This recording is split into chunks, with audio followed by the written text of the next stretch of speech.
हम यूपी से हैं और मुस्कुराइए आप लखनऊ में हैं। पूरे भारत में एक लखनऊ ही ऐसी राजधानी है जहां पहुंचते ही आपके चेहरे पर मुस्कान आ जाएगी। और एक ऐसा प्रदेश है उत्तर प्रदेश, जिसके रीति रिवाज, संस्कृति और परंपरा ही आज इसकी पहचान है। आस्था की डुबकी, प्रयागराज से वाराणसी, गंगा और यमुना की सांस्कृतिक और आध्यात्मिक विरासत यही है। कृष्ण और राम की जन्मभूमि मथुरा और अयोध्या भी यही है। बुद्ध के ज्ञान की भूमि सारनाथ भी यही है। और तो और स्वाद से लेकर चटकारों तक, परिधान से लेकर आधुनिकता तक, यही है हमारा उत्तर प्रदेश, भारत का बड़का प्रदेश। क्या आप जानते हैं कि भारत का सबसे अधिक आबादी वाला राज्य उत्तर प्रदेश हर साल 24 जनवरी को अपना स्थापना दिवस मनाता है। इस बार उत्तर प्रदेश अपना 76वां जन्मदिन मना रहा है। ये सिर्फ एक दिन का जश्न नहीं है, बल्कि एक राज्य की ऐतिहासिक, सांस्कृतिक और राजनीतिक यात्रा का एक प्रतीक है। उत्तर प्रदेश का गठन हुआ था 24 जनवरी 1950 को, जब भारत का संविधान लागू हुआ। तब इसे उत्तर प्रदेश नाम दिया गया। इससे पहले इस क्षेत्र का नाम उत्तर प्रदेश प्रांत या फिर यूपी नहीं था। आजादी से पहले यह क्षेत्र कई रियासतों और प्रांतों का हिस्सा था, जिसमें संगठित अवध और ब्रिटिश राज के प्रांत शामिल थे। स्वतंत्रता के बाद इन सभी को मिलाकर एक बड़ा और शक्तिशाली राज्य बनाया गया। उत्तर प्रदेश सिर्फ भारत का सबसे अधिक आबादी वाला राज्य ही नहीं है, बल्कि ये देश की राजनीति, संस्कृति और इतिहास में भी अत्यंत महत्वपूर्ण स्थान रखता है। यहीं पर कई ऐतिहासिक शहर और स्थल हैं, जैसे कानपुर, लखनऊ, वाराणसी, अयोध्या, प्रयागराज और मथुरा। ये न केवल सांस्कृतिक विरासत के केंद्र हैं, बल्कि धार्मिक और शैक्षणिक गतिविधियों का भी हृदय है। वाराणसी, जिसे भारत का सबसे प्राचीन शहर माना जाता है, उत्तर प्रदेश की शान बढ़ाता है। यूपी का आर्थिक और राजनीतिक महत्व भी कम नहीं है।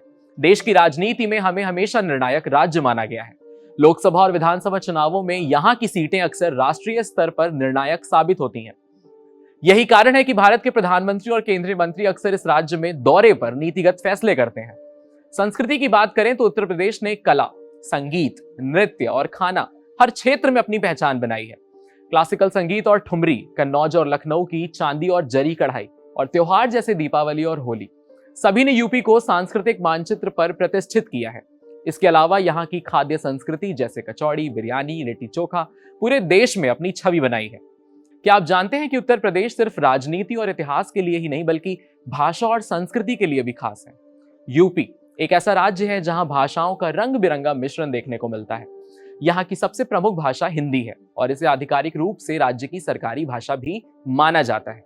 लेकिन सिर्फ हिंदी ही नहीं, यूपी की गलियों और गांवों में लोग उर्दू, ब्रज, अवधी, भोजपुरी, बुंदेली और काबुली जैसी भाषाओं भी बोलते हैं।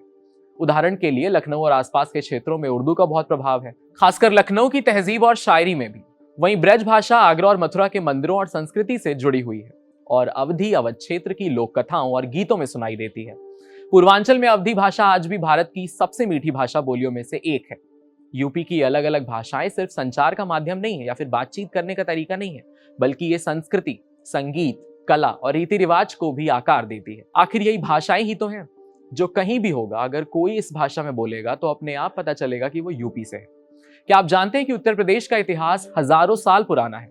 आज हम बात करेंगे उस प्रदेश की जो केवल भारत का सबसे अधिक आबादी वाला राज्य नहीं है, बल्कि संस्कृति और इतिहास का भी एक केंद्र रहा है। सबसे पहले इस इलाके में आर्यों का कब्जा था। यही वो समय था जब हमारे महान महाकाव्य महाभारत और रामायण लिखे गए। यहीं की धरती ने भारत की सांस्कृतिक और धार्मिक पहचान को आकार दिया है। इसके बाद यहाँ शासन किया नंद राजवंश और मौर्य वंश ने। फिर इतिहास ने एक नया मोड़ लिया और प्रदेश में मुगलों की एंट्री हुई। मुगल बादशाहों ने कई शताब्दियों तक उत्तर प्रदेश में अपनी हुकूमत कायम रखी। उन्होंने कला, स्थापत्य, संस्कृति और प्रशासन में कई महत्वपूर्ण योगदान दिए। यही कारण है कि आज लखनऊ और आगरा जैसे शहर मुगल स्थापत्य और संस्कृति के लिए प्रसिद्ध हैं। मुगलों के पतन के बाद उत्तर प्रदेश में अंग्रेजों का राज आया। अंग्रेजी ने इस क्षेत्र को 1 अप्रैल 1937 को यूनाइटेड प्रोविंस के नाम से अंग्रेजी में जाना जाने लगा। इसे एक राज्य के रूप में स्थापित किया गया। यह समय राजनीतिक और प्रशासनिक दृष्टि से बहुत महत्वपूर्ण था। ब्रिटिश शासन के खिलाफ स्वतंत्रता आंदोलन में इसी प्रदेश के लोगों ने सबसे अहम भूमिका निभाई। कई स्वतंत्रता सेनानी यहीं से निकले और देश को आजादी दिलाने में मदद की। 15 अगस्त 1947 को भारत आजाद हुआ, लेकिन उत्तर प्रदेश के रूप में इसे आधिकारिक दर्जा मिलने में थोड़ी और देर लगी। 24 जनवरी 1950 को भारत के गवर्नर जनरल ने यूनाइटेड प्रोविंस आदेश 1950 पारित किया।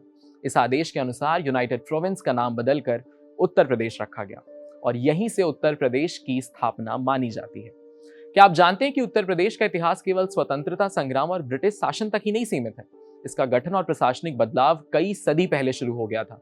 अंग्रेजों के समय यूनाइटेड प्रोविंस राज्य सीधे बंगाल प्रांत के अधीन था। उस समय भारत में केवल 3 बड़े प्रांत थे, बंगाल, मुंबई और मद्रास, जिसे हम बंबई कहते हैं। लेकिन प्रशासन और शासन को प्रभावी बनाने के लिए एक और राज्य के गठन की जरूरत महसूस की गई। यही कारण था कि आगरा सूबे का गठन किया गया। इस सूबे का प्रमुख गवर्नर होता था और प्रशासन की जिम्मेदारी उसी के हाथ में थी। जनवरी 1858 में लॉर्ड कैनिंग ने इलाहाबाद, जिसे आज प्रयागराज कहते हैं, में अवध और उत्तरी पश्चिम प्रांत का गठन किया था। इस बदलाव के साथ ही शासन शक्ति आगरा से इलाहाबाद गई। इसका मतलब अब प्रदेश का प्रशासन अधिक केंद्रीकृत और संगठित तरीके से चलाया जाएगा। यही वो समय था जब उत्तर प्रदेश की आधुनिक प्रशासनिक संरचना की नींव पड़ी। उत्तर प्रदेश केवल इतिहास और संस्कृति के लिए ही नहीं, बल्कि प्रशासनिक और राजनीतिक दृष्टि से भी बड़ा और महत्वपूर्ण है। आज उत्तर प्रदेश में 18 डिवीजन है, 75 जिलों में इसे बांटा गया है। यहाँ 915 शहर और कस्बे हैं, 822 ब्लॉक हैं, 17 नगर निगम हैं। इसके अलावा राज्य में लोकसभा की 80 सीटें हैं और विधानसभा की 403 सीटें हैं। राज्यसभा की 31 सीटें और विधान परिषद की 100 सीटें हैं। संस्कृति और प्रतीकों की बात करें तो उत्तर प्रदेश का राजकीय पशु बारहसिंघा, राजकीय पक्षी सारस और राजकीय चिन्ह मछली और तीर कमान है। जनसंख्या के हिसाब से उत्तर प्रदेश की खासियत आज भी नंबर 1 है। क्या आप जानते हैं कि उत्तर प्रदेश सिर्फ भारत का सबसे अधिक आबादी वाला राज्य ही नहीं, बल्कि राजनीति में भी सबसे बड़ा खिलाड़ी है। यूपी ने देश को कई प्रधानमंत्री दिए हैं, जिन्होंने राष्ट्रीय और अंतर्राष्ट्रीय स्तर पर अपना प्रभाव छोड़ा है। उत्तर प्रदेश की राजनीति में जो भौकाल रहा है, ऐसा किसी प्रदेश में नहीं हुआ है, क्योंकि सियासत के ताले की चाबी यही है। इसका सबसे अच्छा उदाहरण यह है कि ऐसे ही नहीं सारी पार्टियां यहाँ की मिट्टी को नतमस्तक करते हुए जाती हैं। सियासत के हुक्मरानों को यह बात बहुत अच्छे से पता है कि दिल्ली की कुर्सी का रास्ता, या यूं कह लीजिए राजपथ का रास्ता, लखनऊ से शुरू होता है और यूपी से 8 प्रधानमंत्री अभी तक चुने गए हैं, जो इस बात का सबसे बड़ा संकेत है। जवाहरलाल नेहरू फूलपुर से, लाल बहादुर शास्त्री इलाहाबाद से, इंदिरा गांधी रायबरेली से, राजीव गांधी अमेठी, वीपी सिंह फतेहपुर, चंद्रशेखर बलिया, अटल बिहारी वाजपेयी लखनऊ से और खुद प्रधानमंत्री नरेंद्र मोदी वाराणसी से चुने गए हैं। उत्तर प्रदेश की राजनीति की ताकत सिर्फ यहां से प्रधानमंत्री निकलने तक सीमित नहीं है। उत्तर प्रदेश में 80 लोकसभा सीटें हैं, जो देश में किसी भी राज्य से सबसे अधिक हैं। यही कारण है कि भारत के लोकसभा चुनावों में यूपी की सीटें अक्सर निर्णायक साबित होती हैं। राज्य में कुल 403 विधानसभा सीटें हैं, जिससे यहाँ का राजनीतिक विविध और जटिल होती है। इसके अलावा उत्तर प्रदेश में 31 राज्यसभा सदस्य हैं और 100 विधान परिषद सदस्य हैं, जो राज्य के मुद्दों को राष्ट्रीय स्तर पर उठाने में मदद करते हैं। इन आंकड़ों से यह साफ होता है कि यूपी न केवल सांस्कृतिक और ऐतिहासिक दृष्टि से महत्वपूर्ण है, बल्कि भारतीय राजनीति में भी ये केंद्र माना जाता है।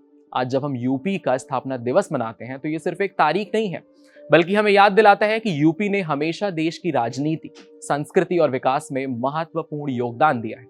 चाहे वो प्रधानमंत्री हो, सांसद हो, प्रदेश ने हर युग में नेतृत्व और प्रभाव का उदाहरण प्रस्तुत किया है। ऐसी अमेजिंग एक्सप्लेनर्स देखने के लिए कड़क के YouTube चैनल को सब्सक्राइब करिए, फॉलो करिए हम इंस्टाग्राम पर और देखते रहिए कड़क।